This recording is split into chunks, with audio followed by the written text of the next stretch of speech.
Do you guys want to win more consistently and maybe drop some more kills? Maybe increase your stats without putting yourself in a bad spot and dying all the time? In this video, we will be spectating random players, going over the strategy, rotations, as well as the fights they're picking, the questionable things that they're doing, as well as the good things they're doing. That way, you guys can learn in a stress-free environment what to and what not to do. If you guys do enjoy it, leave the video a like, subscribe to the channel today, but without any further ado,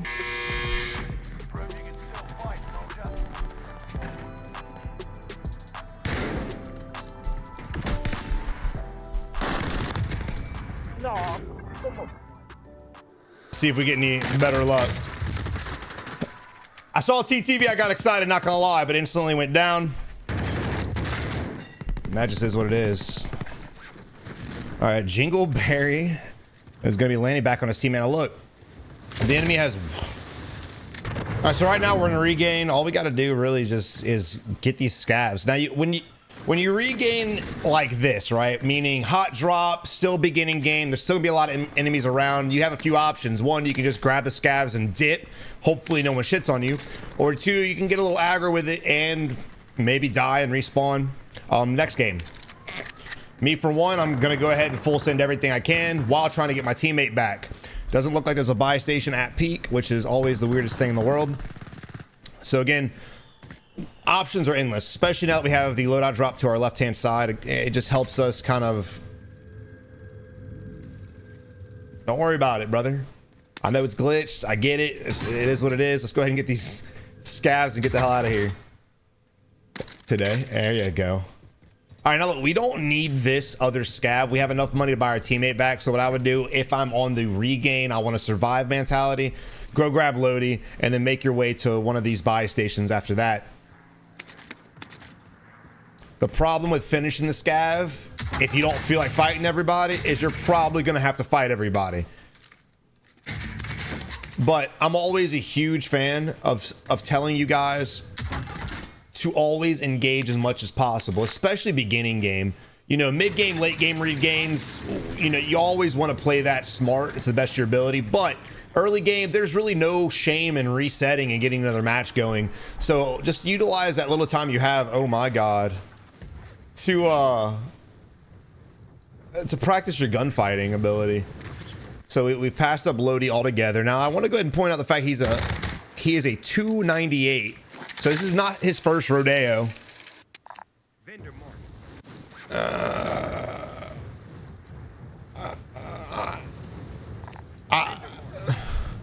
I don't know. I don't know. Now I don't know what the hell we're doing.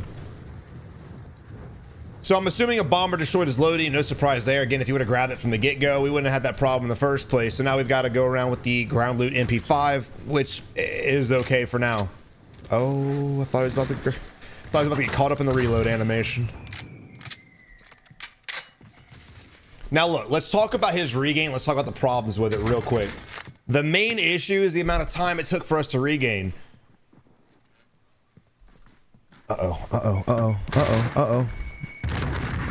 I respect the child for sure, trying to play the building, and he's able to go ahead and get a nice down. Now look, I don't know why you're doing that, homie. I was about to say, now look, there's gonna be another teammate around, and lo and behold, there he is. Absolutely weird. I get not want to waste your ammunition, but again, we have a second gun, I would imagine. There's really no reason for us to sit there and melee him when you know damn well his teammate is going to be close. We were fortunate enough to get away. Smart play with the smoke, kind of blinding the enemy from getting a shot off on us. And now we're back over to peak.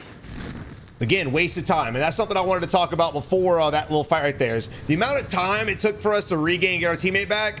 We could have already had another Lodi for both of us, more money for UAVs, a couple extra kills.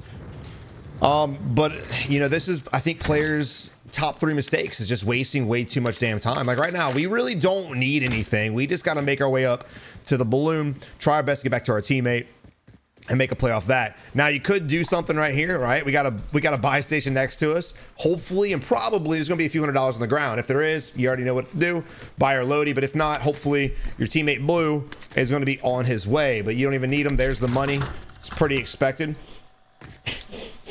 So now we've got Lodi, now we've got UAV money, if that's what they end up going with. Now, remember what I said in my last video? Always pay attention to the plane route, right? You always want to pay attention to where the plane flies through so you know where to rotate to. Now, why does that matter? Why does that make sense? Well, the player goes from Arsenal down to Fields into Resort. Players usually drop right under the plane route. Your experienced players, other players that just want to stretch to different areas for sure, but that's probably going to be about 20, maybe 30% of the players spreading long distances. Most of the players will drop right where the plane route is. So with saying that, where's the next thing you go? Well, you can drop peak, or you can go back to peak if you want, but Fields is going to be super popping. Fields, in my eyes, will probably be the hottest place. And why is that? Because the circle is pushing everyone from Capital and everyone from Airfield up into the next zone. I went ahead and edited a lot out. We really haven't done much of anything. I respect the fact we're trying to go for an objective now. And again, dude, if you're ever in this weird state, like I don't know where to go, objectives is always going to be your best friend, especially what? Bounties and big game bounties. That's just all there is to it, man. There's really no reason why we shouldn't be engaging other players. Now, a lot of people have that mindset of, well, Savage, it's a survival game. And you're not wrong to an extent. You do have to survive. It's definitely an important part, but you should be a part of the solution. And what I mean by that is you should be killing players to help that player number count go down. If you're not out there helping and you're relying on everyone else to kill a lobby, you're really not playing the BR to your best of your ability. And on top of that, you're also not improving your gunplay. We have a big Bertha pulling up to the zip. They might get out. I'd kind of play this area. They did get out of the vehicle. We could go engage on that. I don't really know why we're going here. There's nothing that it can really give us. Blue decided he's going to go ahead. Nope, never mind. He is getting shot at, though.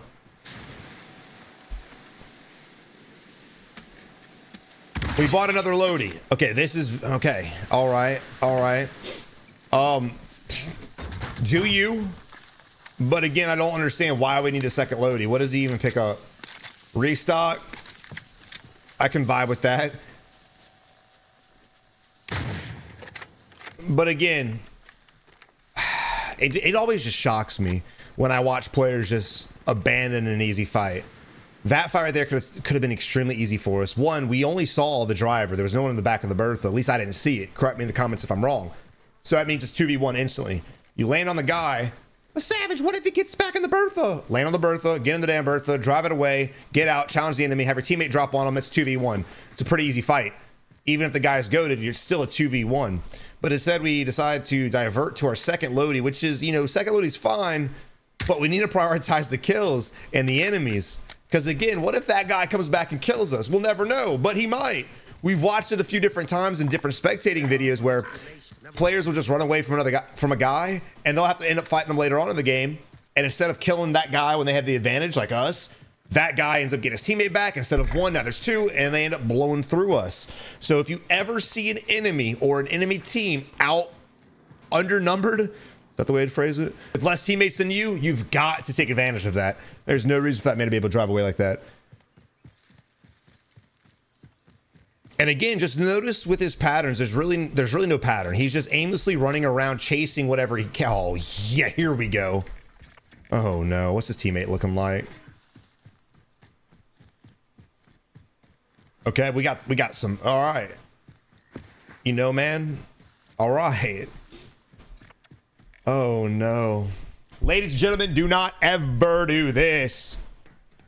You know, I will say this. Out of all the things in this game, coming up here to sit and camp is by far the most useless thing a player could do. It will not benefit you at all. Ever. You might get one kill, but I promise you, being in the tower, having the elevation is not going to help you that much. People, you know, I'm a sniper, and I love sniping, but you'll never catch my ass sitting up here because all you're doing is attracting a lot of attention to yourself, right? If there are players nearby, they're going to be rotating to you. If I hear gunshots like that, I'm going to straight up come over here and try my best to kill you. Now notice, there's a buy station next to us too. So if there is an enemy team there, we can get precisioned. And when we get precisioned, what's going to happen? Your boy Jingleberry is going to have to jump off and be a vulnerable target, and he's going to get beamed out of the sky. I love how he teabagged. He's so excited.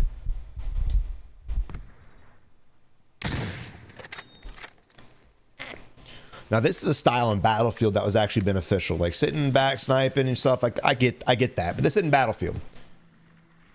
Not to mention our teammate said, screw you, I'm going up by myself. And now he's about to be in the midst of a third party situation. Let's see how he pushes this. Not really sure what our idea is, what our plan is right now, to be honest. I don't... So we did all that just to come back to exactly where we were before. Now, again, we are outnumbered. So the moment we hit one, the other one's going to be suppressing us. They'll probably be able to get the res off. And then they're probably going to push the shit out of us. There's a lot of probablys. But again, when you're playing the game, you got to always analyze the best situation. Did they get in a vehicle? We're heart beating. He's right in front of us. Look at that. So we didn't get the down. Our aim got a little wonky at the end, and now the enemies have the high ground. They'll be plating up, and they'll probably again be pushing us.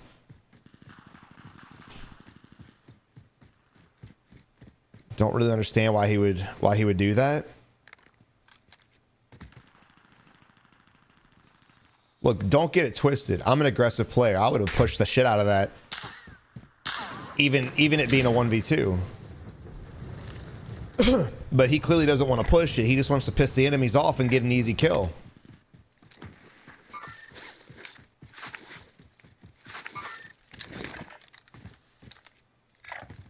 And now look, it looks like we're running back to our teammate. So what was the purpose of watching all this besides wasting all of our damn time? Well, there's a lesson from it. There's a huge lesson from it. Don't waste your time. Stop wasting your time. He ran all the way over there, shot a bunch of people, or shot one guy, looked at a bunch of stuff, just to lose 2 plates and go right back to his squad member. I don't know if he's got stick drift, but guys, look, if you got stick drift and you're struggling with it, you guys got to check out aim controllers. I know I've been shoving down your throats a lot lately, guys, but I promise you right now, this thing, it just feels like perfection. Why? Because it is perfection. Make sure you get digital triggers if you're into FPSs only.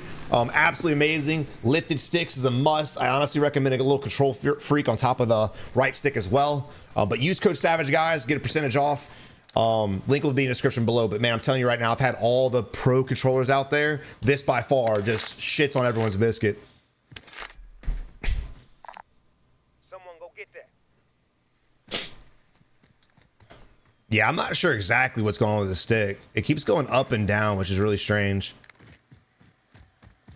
I'm guessing it's some kind of drift, I would imagine. Setting rally point. Ho!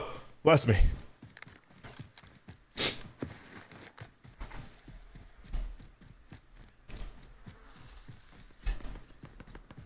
Oh shit, in the midst of all that, your boy Jingle finally left. Did he get another kill? He did! He's sitting on 4 now.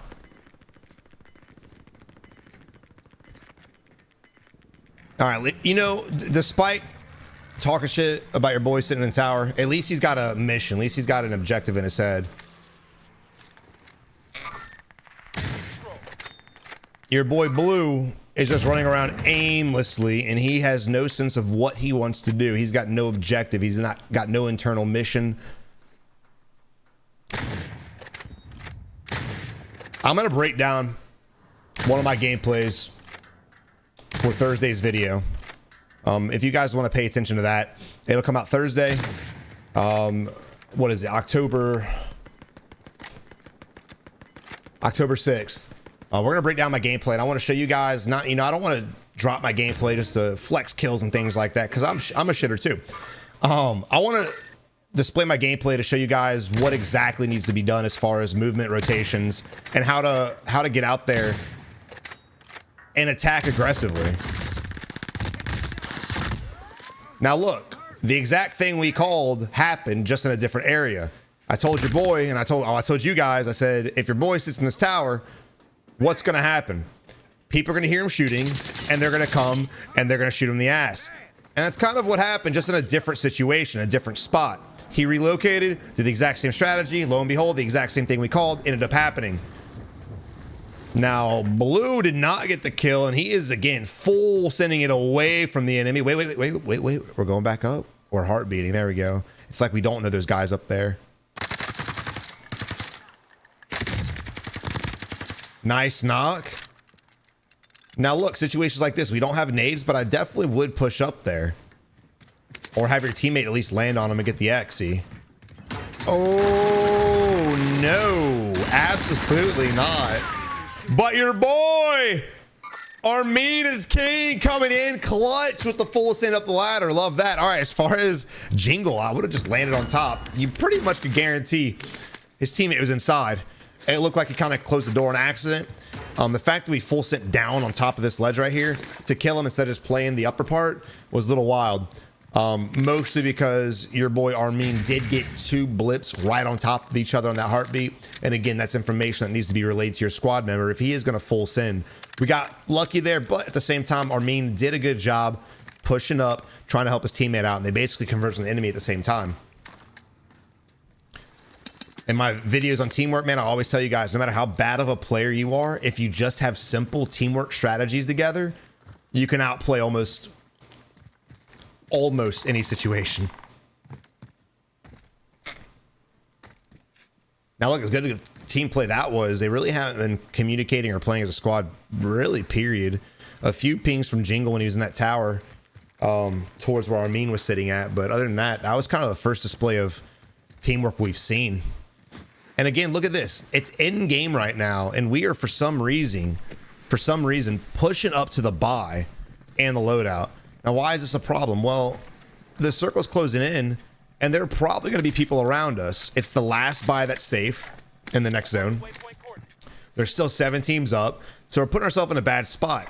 I'd rather sit where Blue's at by the other loading and play the high ground, play the terrain. You have some buildings, you have a lot of rocks, you have the high ground, you have the terrain work in your favor. This spot here is just basically a kill box where you're just going to get shot from both hills, and good luck, Chuck. Jingleberry backing out of that shitty situation. And again, just because it didn't get shot, that's don't look at that and be like, well, Savage, you're wrong. Because if there are enemies over there, or if the circle closes in, then what's going to happen?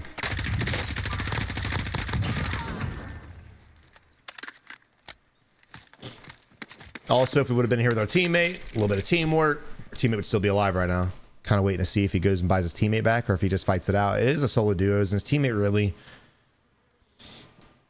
he wasn't, how do I say this without being mean? If your squad member's not performing, and he might not be a bad player, he might just have a bad match. But if he's not performing this match, I'd say just suck it up and try to solo it. Putting yourself in a bad spot to get the buyback could be beneficial if no one attacks you, but at the same time, again, you're putting yourself in a bad spot. Is the risk worth the reward? Is the risk of throwing this game with 3 enemy teams left worth getting your teammate back? We're going to say yes and go for it. There it is. Then the loadout is safe. We're going to throw a trophy system right here. Again, to be 100% real, I'd go back to the other Lodi. But he's going to try to find a way to jump on all this shit. It's amazing. Dude, players will do anything they freaking can to get on top of something and sit in the corner. It's wild to me. All right, so definitely not worth the reward, as we assumed originally. And there it is. So, you know, again, unfortunate situation, bad spot. And now we're going to try our best to work our way out of this area, going back to exactly where we should have been staying the whole time. In a solo versus duo. Here we have a B-hopping Fortnite rabbit. Another sniper. I'd get out of the scope just to see where that glint's coming from.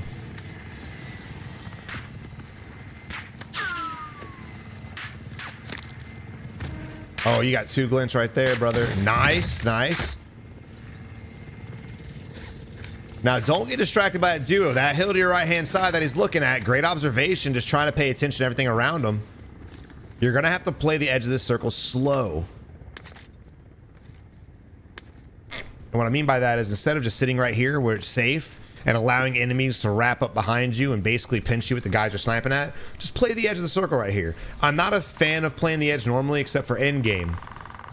Now, not too sure why we're going this way. If you look at the map, this is your best area because there's no rocks, but it's now about to be a solo versus solo. And we're actually, doesn't really matter about position now. As long as we can outshoot the enemies, we should be fine. But look at the cover versus where we were at. There's really not much over here. But now it's a 1v1 and he could possibly pull it off.